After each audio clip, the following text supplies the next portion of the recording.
Daniel Carter never thought his life would change on the dusty frontier station where he worked. He was just a human engineer, fixing broken engines, patching holes in trade ships, and making sure the power grids didn't collapse during storms. The station was not glamorous. It was noisy, crowded, and often smelled of oil and recycled air. But Daniel liked his job.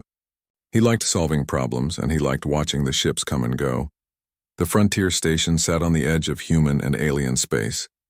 Merchants, explorers, smugglers, and diplomats all passed through. Daniel had seen many alien faces, but he had never made a true alien friend. Most aliens stayed close to their own kind, speaking their own languages and keeping their own customs. Humans did the same. People lived side by side but rarely lived together.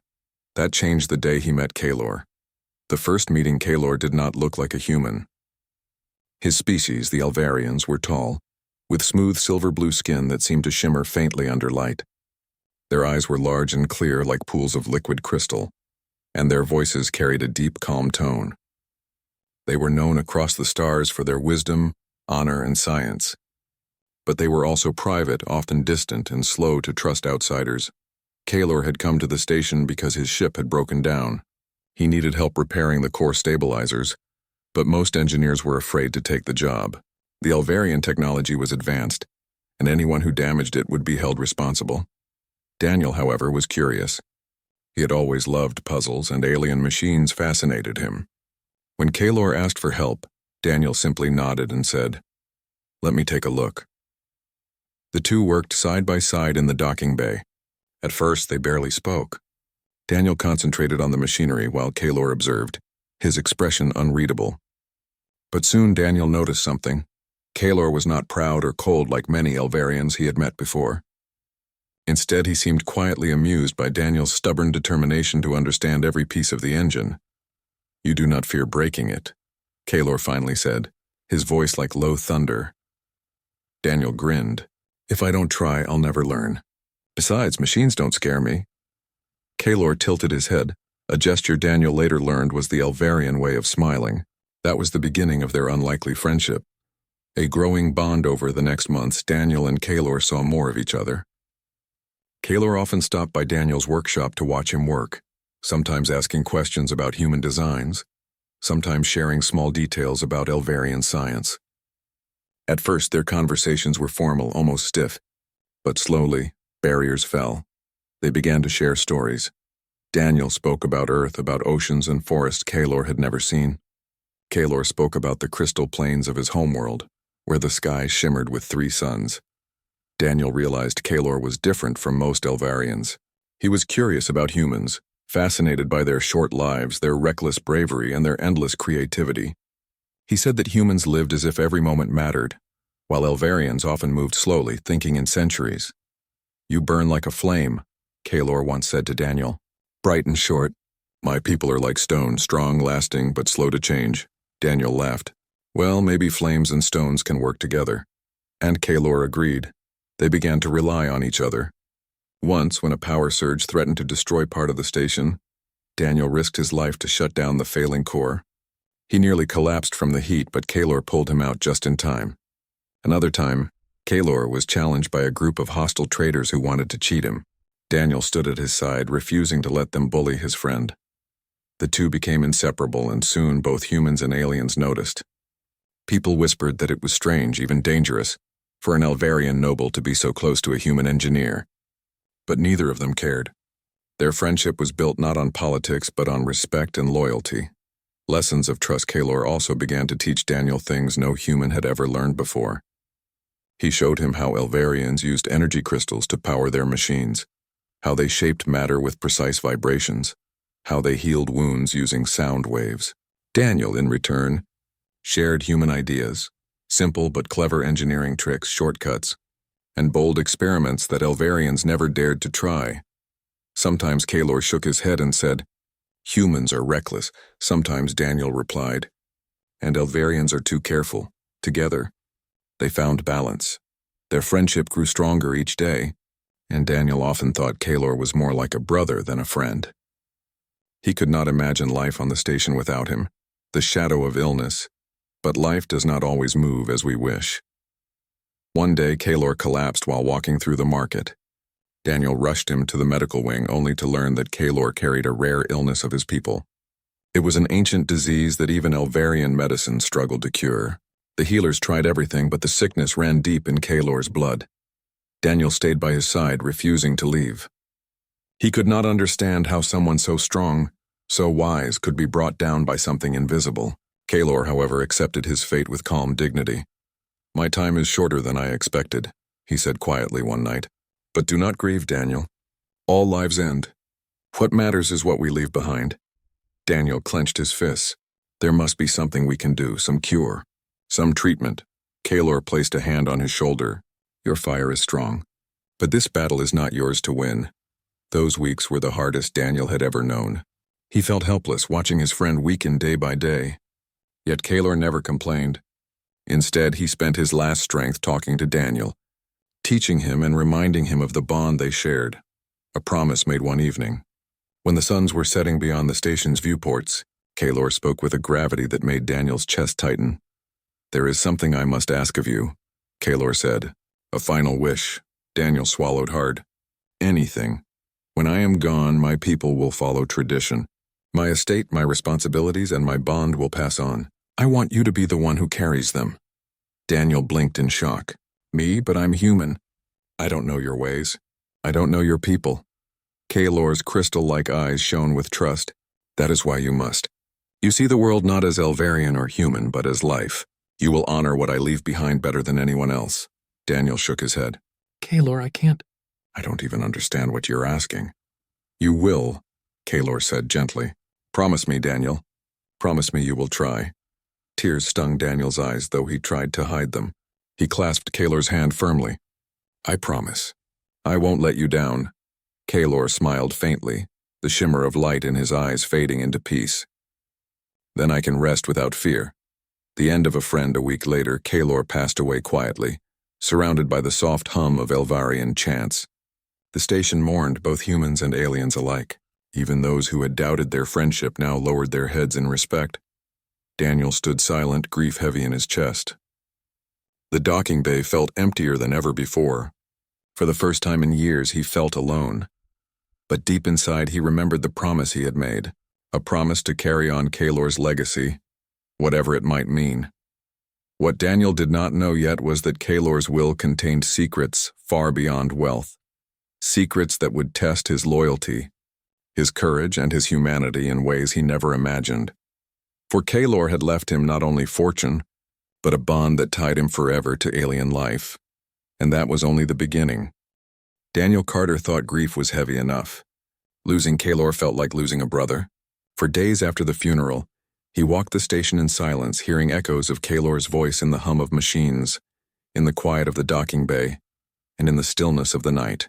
Work no longer gave him the same joy. Fixing engines, tightening bolts, and welding panels all felt meaningless without his friend around to share thoughts and laughter. But fate was not finished with Daniel. Kaylor's final promise was about to unfold.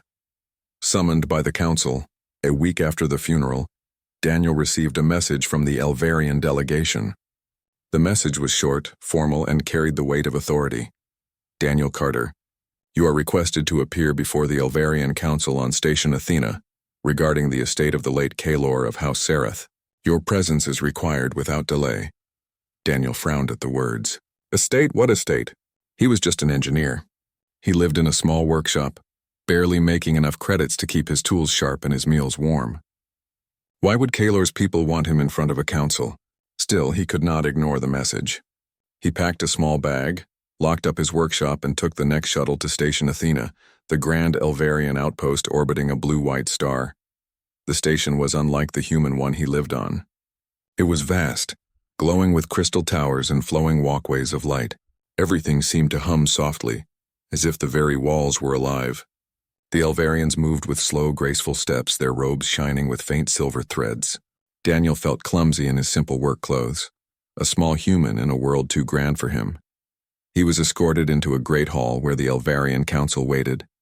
7 elders sat in curved seats of crystal, their eyes bright and unreadable. Daniel stood before them, trying not to shift nervously. One of the elders spoke. "Daniel Carter, you were known as Kaylor's closest companion. He spoke of you often, Do you accept this truth? Daniel nodded. He was my friend. More than a friend, really. Like family. The elder inclined his head. Then you will understand why his last will carries your name. The will of Kaelor, a holographic image, appeared in the air. Daniel's breath caught when he saw Kaelor's face, calm, dignified yet weaker than he remembered. It was a recording made during his final days. My friends, Kaelor's voice said, my time has ended, but I leave behind more than memories. To Daniel Carter, my brother in spirit, I leave my house, my estate, and all that I hold. He has shown me loyalty, courage, and the fire of humanity. I trust him more than any other. Daniel's mouth fell open. What? He muttered under his breath, but the message continued. And to Daniel I also leave my bond, my wife, Lyrea. By the traditions of our people she shall pass into his guardianship, for I know he will honor her as I have. The hologram faded, leaving silence. Daniel's mind spun. Wealth, estate, wife, this had to be a mistake. He had never even spoken more than a few polite words to Lyrea. He barely knew her, and now Kaelor had left her in his care? He looked up at the council in shock. I don't understand. I can't accept this. I'm human. I don't know your customs. Surely this belongs to his own people, his family. The elder's eyes glimmered. Kaelor's family is gone. His house was small and he chose you as heir. Tradition binds us to honor his choice, but whether you accept is your decision. Daniel's heart pounded. He remembered the promise he had made to Kaelor. Promise me you will try. This was what his friend had meant. I don't know if I can, Daniel said softly. You must choose, the elder replied. If you refuse, Kaelor's house will be dissolved, his wife left without protection, and his estate divided among rivals. If you accept, you will carry the name of House Sereth forward. Daniel swallowed hard. He could almost hear Kaelor's voice in his memory. You are the bridge we need. Finally, Daniel nodded. Then I'll accept, for Kaelor. Meeting Lyrea after the council dismissed him, Daniel was led to Kaelor's estate on the station. It was nothing like the cramped workshop he was used to. The home was vast, built from flowing crystal walls that shifted colors with the light. Gardens of glowing plants lined the halls, and fountains of liquid silver sparkled in the air. But Daniel barely noticed the beauty. He was too nervous about meeting Lyrea. She was waiting for him in the central hall. Tall and elegant, her silver blue skin shimmered like Kaelor's, but her eyes carried a softer glow. She wore long robes that draped like liquid light. When she looked at Daniel, her gaze was steady, but behind it he could see grief. Daniel Carter, she said in a calm voice. My husband spoke of you often. Daniel bowed awkwardly. Lyrea, I don't know what to say. I didn't expect any of this. I'm sorry for your loss. Kaelor he was my best friend. Her expression softened slightly. And you were his. That is why he trusted you. Daniel shifted uncomfortably. About this inheritance. The estate, the guardianship.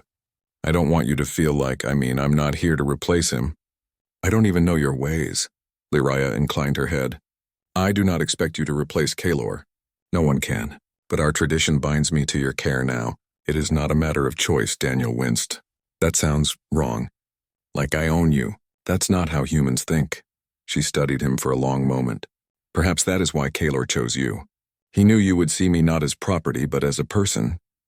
Her words struck Daniel deeply. Maybe she was right. Still, the responsibility felt heavy. Adjusting to the role. The days that followed were strange. Daniel tried to learn Elvarian customs, but it was like stepping into another world. Every meal, every greeting, every ceremony had rules and meanings. Lyrea guided him patiently, though she spoke little outside of instruction. The estate staff, Elvarian servants and advisors, watched Daniel with cautious eyes. Some whispered that Kaelor's choice had been reckless, that a human could never understand their traditions. Others seemed curious, even hopeful, that Daniel might bring something new. Daniel spent his time studying, repairing parts of the estate's machines, and talking with Lyrea whenever he could. Slowly, he began to see past her calm mask. She was grieving deeply, but she carried her sorrow with quiet strength. Daniel respected that. One evening, as they walked through the crystal gardens, Daniel finally spoke. Lyrea, I know I can never be Kaelor, but I made him a promise. I'll take care of his house, his name, and you. Not because your traditions demand it, but because he trusted me, and I don't break promises. For the first time, Lyria gave him a true smile, faint but real. Then perhaps Kalor chose well. The stirring of trouble. But not everyone was pleased. Whispers grew louder among the Elvarian nobles. Some said Daniel had no right to Kalor's estate. Others claimed a human was too short-lived to protect such wealth. Rivals of House Serath began circling like predators waiting to strike. Daniel soon realized that Kalor had not only left him wealth, he had left him enemies. And those enemies were watching closely, waiting for Daniel to fail. One advisor warned him quietly, "They will test you, Daniel Carter. They will try to break you, to shame you, to strip away what Kalor gave. If you falter, House Serath will be lost forever." Daniel clenched his fists. He had already lost his friend. He would not lose his legacy too. And so the human engineer prepared to face challenges far greater than broken machines. He would need courage, cleverness, and the fire Kalor always admired, for the fate of Kalor's name and Lyria's future now rested on his shoulders. Daniel Carter had thought fixing ships was complicated. Engines were full of moving parts, wires, and circuits. But compared to Elvarian society, machines were simple. At least machines followed rules. People, especially aliens, were far more difficult. It had been several weeks since he accepted Kalor's inheritance. Each day felt like a new test. Some Elvarians respected him because Kalor had chosen him, but many doubted him. A human, they whispered, could never manage an Elvarian house. A human was too short-lived, too impulsive, too simple. Daniel ignored the whispers as best as he could, but he knew every mistake he made was being measured. Learning the estate Kalor's estate was vast. It stretched across a section of the station filled with gardens, living quarters, crystal halls, and workshops. It also included resources Daniel barely understood, crystal mines on distant moons, trading contracts with merchant guilds, and research labs filled with alien technology. Daniel had never been rich before. On the human station, he lived in a small room above his workshop. Here he had dozens of rooms, servants, and advisors. At first, the luxury made him uncomfortable. He preferred simple meals and quiet spaces. But he could not simply walk away. The estate was not just wealth, it was Kalor's legacy. So Daniel did what he always did when faced with something new. He studied. He spent hours walking through the estate, asking questions, inspecting machines, and listening to advisors. He tried to understand the accounts, the trade networks, and the staff. Some servants were patient, explaining things slowly. Others were cold, clearly waiting for him to fail. At night, he sat in the crystal library, struggling to read Elvarian records. The words twisted in strange patterns, but Lyria often joined him, guiding him through their meaning. "You read as if you are wrestling a beast," she said once, her voice calm but amused. Daniel chuckled. "Feels like it too, but I'll get it." "I always do," her eyes softened. Kalor said the same thing when learning human tools. The memory made them both fall silent for a moment. Grief still lingered between them, a quiet presence in every room.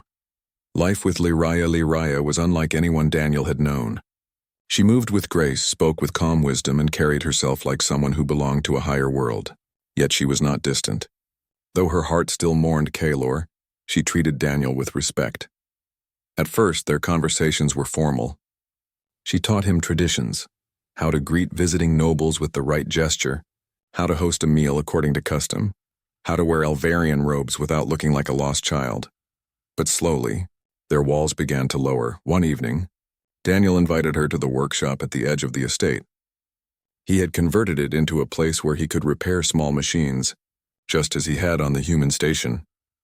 "This," Daniel said, holding up a human spanner, "was my best friend before I met Kalor." Lyria studied the tool curiously. "It looks simple." "It is, but it can fix half the problems in a ship. Sometimes the simplest things are the strongest." She smiled faintly. "Like humans?" Daniel laughed. "Something like that." Moments like these reminded Daniel why Kalor had trusted him. Lyria was not just part of the inheritance. She was a person carrying the weight of grief and duty.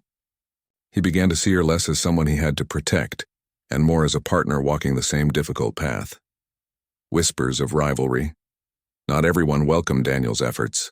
Among the Elvarian nobles, some plotted in silence. House Serath, Kalor's house, had once been small but respected. With Kalor gone, rivals hoped to seize its wealth. Daniel's presence frustrated them. A human heir was unusual, but Kaelor's will gave him power. Removing him, however, would give them control. One afternoon, Daniel received a formal invitation to attend a gathering of nobles. Lyria warned him before he went. "They will test you," she said. "Not with weapons, but with words. They will look for weakness," Daniel nodded. "Then I'll show them strength, even if I have to fake it." The gathering was held in a great chamber filled with shining crystal pillars. Dozens of nobles stood in circles, speaking in low tones. Their robes shimmered with symbols of rank and heritage. Daniel felt out of place in his plain Elvarian cloak, but he held his head high. The nobles approached him with polite words that hid sharp edges. "So, you are the human heir," one said. How strange Kaelor's choice was. "Surely this is overwhelming for you?" Daniel smiled tightly. "It is, but I promised him I'd manage. And I keep my promises." Another noble tilted her head. "Do humans even understand our traditions? How can you lead what you do not know?" Daniel took a breath. He remembered Kaelor's advice. Do not fear their questions. Answer with honesty, but with strength. "I don't know everything," Daniel admitted. "But I'm learning, and I'm not alone. Lyria guides me. Together we will honor Kaelor's name." There was a ripple of whispers through the hall. Some looked unimpressed, but others studied him with new curiosity. Daniel had survived the first test, but he knew the real challenges were still ahead. A hidden gift one night. While exploring the estate's archives, Daniel discovered something Kaelor had left behind. Deep in a locked chamber, he found a device glowing faintly with blue light. Lyria joined him as he examined it. "This," she whispered, her eyes wide, "is Kaelor's research. He never showed this to anyone." The device contained designs for a new kind of crystal engine, faster, cleaner, more powerful than any in use. It could change trade, travel, even war. Daniel stared at the glowing diagrams. Why didn't he share this? Lyria's voice was soft. He feared it would be misused. "But perhaps he meant for you to finish it." Daniel's heart pounded. The weight of Kaelor's trust felt even heavier now.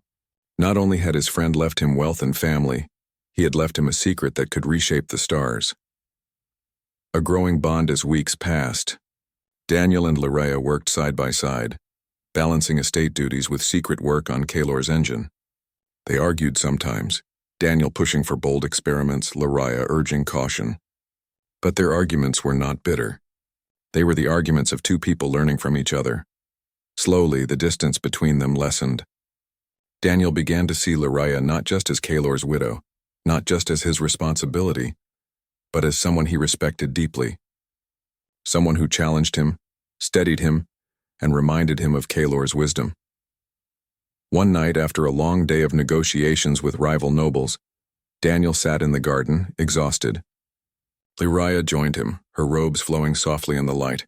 "You carry much weight," she said gently. Daniel sighed. "Feels like I'm carrying a mountain. Some days I wonder if I'm strong enough." She looked at him with quiet strength. "Kaelor believed you were." "I believe you are." Her words steadied him. For the first time since Kaelor's death, Daniel felt he was not alone in his struggle. The brewing storm. But peace never lasted long. Reports began to reach the estate. Raiders had attacked Elvarian trade routes, and some suspected rival nobles were secretly supporting them. Daniel's estate was rich with resources, and its ships were prime targets. One advisor warned him, "If they see weakness, they will strike here next." Daniel clenched his fists. He had promised Kaelor to protect his house, and he would not break that promise. He turned to Lyria. "Then we'll be ready. If they want to fight, they'll learn what humans can do." And so Daniel began preparing, not just with machines and defenses, but with determination. He was no longer just an engineer. He was Kaelor's heir, and he would prove it. Daniel Carter had learned much in his short time as heir to House Serath. He had studied Elvarian customs, faced curious nobles, and even discovered Kaelor's secret project. But now, whispers of danger had turned into open threats. Rival houses, jealous of Kaelor's estate, were stirring trouble. Kaelor had once told him, "The greatest test of friendship is loyalty in the face of danger." Daniel was about to learn that truth in ways he never imagined. Rising tension for days, reports came in from traders and guards. Elvarian supply routes were being attacked by raiders. Some attacks seemed random, but Daniel noticed a pattern. The raiders always targeted routes connected to Kaelor's estate. One evening, Daniel sat in the Crystal Hall with Lyria and several advisors. A map of trade routes floated in the air, glowing with red marks where ships had been destroyed. "This is no coincidence," one advisor said grimly. "Someone is guiding the raiders. They strike only at our ships. The goal is to weaken us," Daniel frowned. "So it's not just piracy. It's a message," Lyria nodded. Her voice was calm, but her eyes were sharp. "Our rivals want to test you. If you fail to protect the estate, they will move in. They will claim you are unfit." Daniel leaned forward. "Then we fight back." Another advisor shook his head. "Humans are too quick to fight. Elvarian ways are different. We must consider diplomacy." Daniel clenched his fists. He was tired of whispers and games. But he also knew he could not ignore their advice. "Then we'll try both. Defend our ships, but also find proof of who's behind this." A dangerous invitation not long after an invitation arrived. House Valor, one of the most powerful Elvarian factions, had summoned Daniel to a council gathering. The message was written politely, but the meaning was clear. They wanted to test him. Before he left, Lyria spoke quietly. "They will not welcome you. They will seek to humiliate you. But remember, you carry Kaelor's name. Do not bend." Daniel nodded. "I'll remember." The gathering was held in a grand chamber filled with nobles. Daniel felt every eye on him as he entered. Some eyes were cold, others curious. Few were friendly. The head of House Valar, a tall Elvarian with piercing eyes, spoke first. "So the human heir arrives. Tell us, Daniel Carter, do you truly believe you can carry the weight of House Sarath?" Daniel's heart pounded, but he kept his voice steady. "I don't just believe it. I promised Kaelor I would, and I keep my promises." A murmur spread through the hall. Some nobles frowned, others nodded faintly. The leader smirked. "Bold words, but promises mean little without strength. Tell us, how will you defend against the raiders who feast on your ships? Will you send human tricks against Elvarian blades?" Daniel met his gaze. "I'll send courage. Courage doesn't belong to one species. It belongs to anyone willing to fight for what's right." For a moment, silence filled the chamber. Then, unexpectedly, a few nobles gave soft gestures of respect. Daniel had passed this test, not by pretending to be Elvarian, but by speaking as himself. But the leader's eyes still gleamed with challenge. "We shall see if your courage survives what comes next." Shadows over the estate. The warning was not empty. Within days, raiders struck directly at the edge of Kaelor's territory. Daniel rushed to the command room where alerts blared and holographic maps lit up.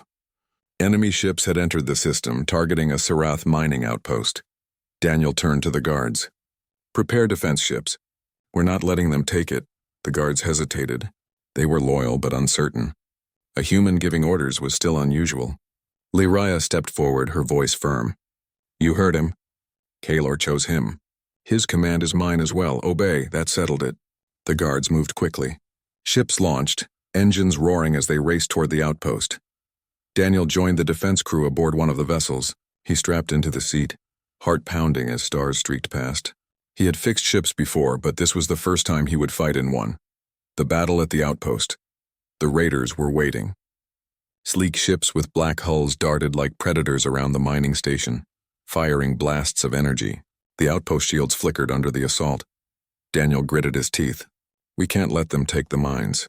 "Form up and drive them back." The Elvarian pilots obeyed, impressed by his resolve. The Sarath ships surged forward, lasers cutting through space. Explosions lit the void as raiders fired back. Daniel wasn't a trained soldier, but he wasn't helpless either. When a console sparked, he jumped from his seat, tools in hand, and patched the system mid-battle. When a ship's engine faltered, he guided the pilot through a risky restart. His engineering mind turned chaos into quick solutions. The fight was brutal. One raider ship locked onto Daniel's vessel, blasting at its shields. Daniel shouted, "Angle the shields forward. Divert power from weapons." The pilot obeyed, and the enemy fire glanced off harmlessly. Seconds later, an ally ship struck the raider from the side, destroying it. After long minutes that felt like hours, the raiders broke off and fled. The Sarath ships held their ground. The outpost was saved. Cheers filled the comms, but Daniel's relief was heavy with exhaustion. He had survived, but he knew this was only the beginning. The Council's judgment news of the battle spread quickly. When Daniel returned, the council summoned him again. Some nobles looked at him with new respect. Others still frowned, unwilling to admit a human had succeeded. The head elder spoke. You defended Kalor's house well. But know this, the raiders will return, and your rivals will not stop. They will test your strength again and again. Daniel bowed his head. Then I'll stand again and again, because Kalor trusted me, because Lyraya trusts me, and because I will not let his legacy die. Lyraya, standing beside him, added softly but firmly, nor will I. For the first time, Daniel felt the council truly see him, not just as a human, not just as Kalor's friend, but as someone worthy of respect. Bonds of trust that night. Daniel and Lyraya sat in the garden, the air glowing with soft crystal light. Daniel was still tired from the battle, but his spirit burned with determination. You stood strong, Lyraya said. The council saw it. The people saw it. You proved Kalor's choice was not in vain. Daniel looked at her. I couldn't have done it without you. When you spoke for me, they listened. When you trusted me, they followed. Her eyes glimmered faintly. We walk this path together now. You carry his fire. I carry his memory. Between us, House Serath will endure. Daniel felt a deep sense of loyalty, to Kalor, to Lyraya, and to the people who now depended on him. He had not asked for this life, but he would not turn away from it. The hidden enemy. But even as Daniel and Lyraya grew stronger together, the shadow of danger lingered. The defeated raiders sent word to their masters, and rival houses whispered in secret chambers. One voice in particular spoke with venom. The human grows bold, but boldness can be broken. Next time we strike not his ships but his home. Unseen by Daniel, new plans were already in motion. The greatest test of loyalty and courage was yet to come. The months following the raider attack had tested Daniel Carter like nothing before. He had defended Kalor's estate, faced skeptical nobles, and proven himself in ways he had never imagined. Yet deep down, he knew the greatest challenges were still ahead. The shadows of rivals and enemies lingered. The fate of House Serath, the name, the wealth, the people, rested on his shoulders. He was no longer just an engineer. He was Kalor's heir, bound by promise, loyalty, and honor, and he would need all of that strength in the days to come. A warning from the shadows one quiet evening. As Daniel studied Kalor's crystal engine designs with Lyraya, an urgent message arrived. Holographic text shimmered in the air, warning of a coordinated strike. Rival houses working in secret planned to seize Kalor's estate and its resources. Daniel clenched his fists. They're coming, he said quietly. And this time it's not just raiders. It's the elite. Lyraya placed a hand on his shoulder. We will face them together. The house will stand. Kalor believed in you, Daniel. So do I, Daniel nodded. Determination surged through him. Then we prepare. Every ship, every crystal, every ally. We'll be ready. Rallying allies, Daniel spent the next days reaching out to human traders, Elvarian allies, and even smaller noble houses. At first, some were hesitant. A human leading an Elvarian house was unusual, even unprecedented. But Daniel's courage and honesty inspired them.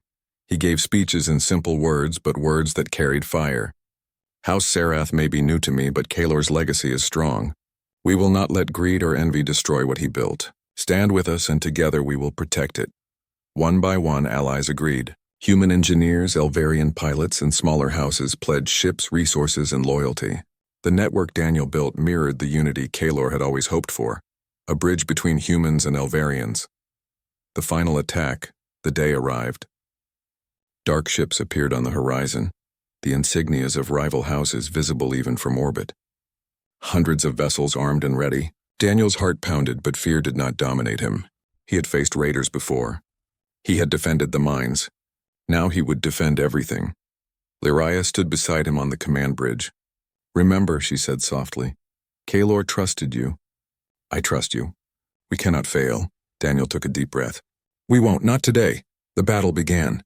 Laser fire streaked across space, engines roared, and shields flared. Daniel coordinated the defense with a mixture of human intuition and Elvarian strategy.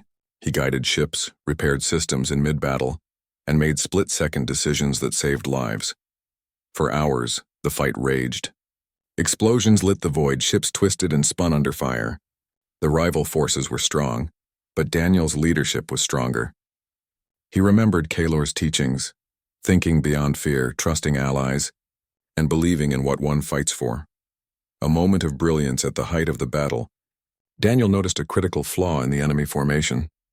Using a maneuver inspired by Kahlor's crystal engine research, he devised a clever trap. He sent a small fleet through a narrow channel, luring the enemy into a crossfire. The plan worked perfectly. The rival fleet became disorganized, their ships trapped between Daniel's forces. One by one, the enemy vessels were forced to retreat or surrender. The estate was saved intact and stronger than before. The victory was not just military. It was symbolic. A human had led an Elvarian house to triumph. Kahlor's legacy had been honored, and the doubters had been silenced. Recognition and respect following the battle, Daniel was summoned once more to the Elvarian Council. This time the atmosphere was different. Nobles who had once whispered doubts now bowed with respect. Allies spoke of his bravery, his intelligence, and his fairness. The head elder spoke solemnly. "Daniel Carter, you have proven yourself worthy of Kahlor's trust. You have protected his house, upheld his name, and united humans and Elvarians in purpose. Your loyalty and courage are a light for both worlds." Daniel bowed deeply. "I only did what I promised Kahlor I would do." The elder inclined his head. "And in doing so, you have created a bridge between species. House Sarath will endure, and its name will inspire generations." For the first time, Daniel felt the full weight and pride of his role. He was no longer an outsider. He was a leader, a protector, and a true heir, a partnership forged in. The days following the council meeting, Daniel and Lyria worked together to rebuild and strengthen House Sarath. Lyria, once quiet and reserved, became a partner in every sense. She offered wisdom, guided traditions, and helped Daniel navigate complex diplomacy. Their relationship deepened, not as lovers but as trusted companions united by purpose. They shared laughter, debated ideas, and celebrated victories. Together they honored Kahlor's memory and ensured his vision lived on. One evening, as they walked through the crystal gardens, Daniel spoke quietly. "I never thought I could do this. Carry Kahlor's house, protect his name, lead so many people." Lyria smiled softly. "You were never alone. You had Kahlor's trust, my support, and your own courage." "That is enough," Daniel nodded, feeling a peace he had not known since Kahlor's passing. The future was uncertain, but together, they were ready. The legacy lives on months turned into years. House Sarath flourished under Daniel's guidance. Trade networks expanded, alliances strengthened, and the estate became a beacon of unity between humans and Elvarians. Daniel never forgot Kahlor. He kept the old engineer's tools in a special room, a reminder of the friend who had changed his life. He continued Kahlor's research, slowly developing the crystal engine technology that would one day revolutionize travel and energy across the galaxy. Lyria remained at his side, her wisdom guiding the house, her presence a constant reminder of Kahlor's trust. Together they fulfilled the promise Daniel had made, the promise to honor a friend, protect a house, and carry forward a legacy that bridged two worlds. Looking to the stars on quiet nights, Daniel stood on the observation deck of the estate looking out at the stars. The galaxy was vast and full of mysteries, but he no longer felt small. He had faced doubt, danger, and grief, and he had grown stronger for it. Kahlor's voice echoed in his memory. "You are the bridge we need." Daniel smiled, thinking of the adventures, the battles, and the friends he had gained. He had learned that true strength was not in wealth, titles, or power. It was in trust, loyalty, courage, and the bonds between people.